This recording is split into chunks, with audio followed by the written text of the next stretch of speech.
What's up, everybody? It's your boy Steve Book, and I'm gonna make this real quick because I've already did a little half-ass race room video, and I figured I'd do another one now that my sim racing honeymoon phase is over.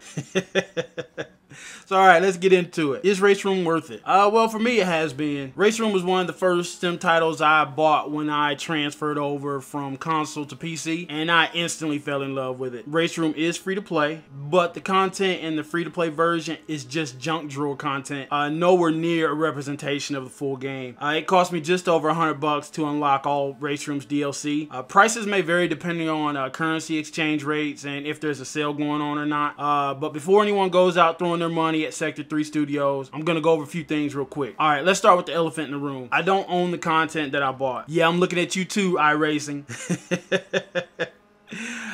Fortunately, RaceRoom's DLC isn't as steeply priced as iRacing's, and it does go on sale quite often. RaceRoom's DLC does not have to be purchased all at once. Cars and tracks can be bought in packs or individually. I can also test drive a car and track before I decide to put the money up to buy them, but like I mentioned before, I don't actually own that car or track. That means when RaceRoom servers are shut down for maintenance, if Sector 3 Studios decides to make a RaceRoom 2, if Sector 3 is bought by a larger company, and even if my internet connection goes out, I could possibly lose access to all my DLC I purchased. So, after taking all that into consideration, I decided that the reward of a great sim racing experience was worth the financial risk. And it's financial decisions like that that's probably the reason why I'm not having lunch with Warren Buffett.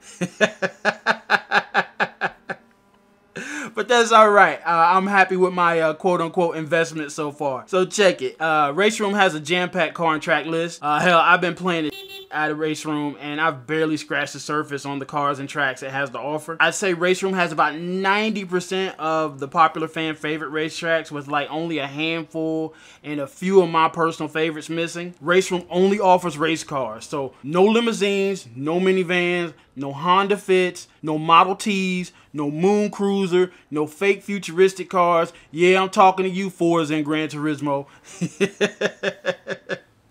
Yeah, man, none of those bullshit filler cars in RaceRoom. Just all the favorites I want to drive, whenever I want to drive, wherever I want to drive. I think the only cars that are missing from RaceRoom's library is something spicy from Lamborghini and Ferrari. Yeah, man, the Prancing Horse and the Raging Bull haven't made it in the game yet. And I put emphasis on yet because Sector 3 are still adding cars to RaceRoom's catalog. The force feedback in RaceRoom is amazing. Sector 3 just did an update on the force feedback. It used to be kind of raw and rugged, but after the update, the force feedback comes in a lot smoother. I personally liked it before the update, but that's more of a personal preference thing. The sound is another thing that's been recently updated, but I wish they'd have left that alone as well.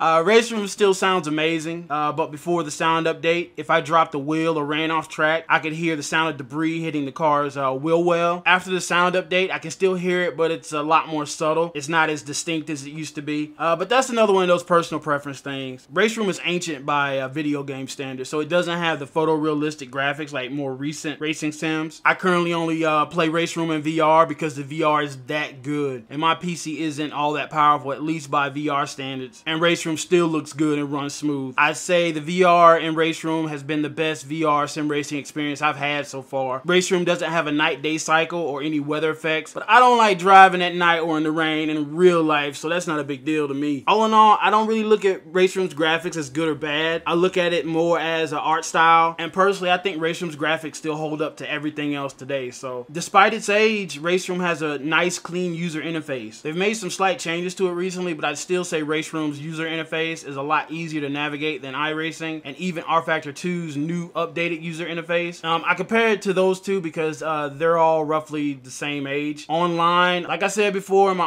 rFactor 2 video, I'm a casual sim racer. Sim racing is how I relax after work and on the weekends, so I can't give an opinion on RaceRoom's online experience. I don't know how strong or how populated RaceRoom servers are, but I do follow all RaceRoom social media pages, and they've always got online events and league tournaments going on. So with that said, I get all my competition from the AI, which is pretty good. The AI in RaceRoom will race me and they'll race each other. They even make realistic mistakes. I'm finding 12 to 20 AI cars seems to be the sweet spot. Any less than that, they spread out and they start running qualifying laps. And any more than that, and they start to bunch up and trip over each other. They do hold their line. So if I'm about to make a pass or be passed, I either get the move done or get the hell out of the way. Or there will be a Hamilton and Verstappen moment. And 11 times out of 10, it'll be them cruising off the victory and me peeling my ass off the wall.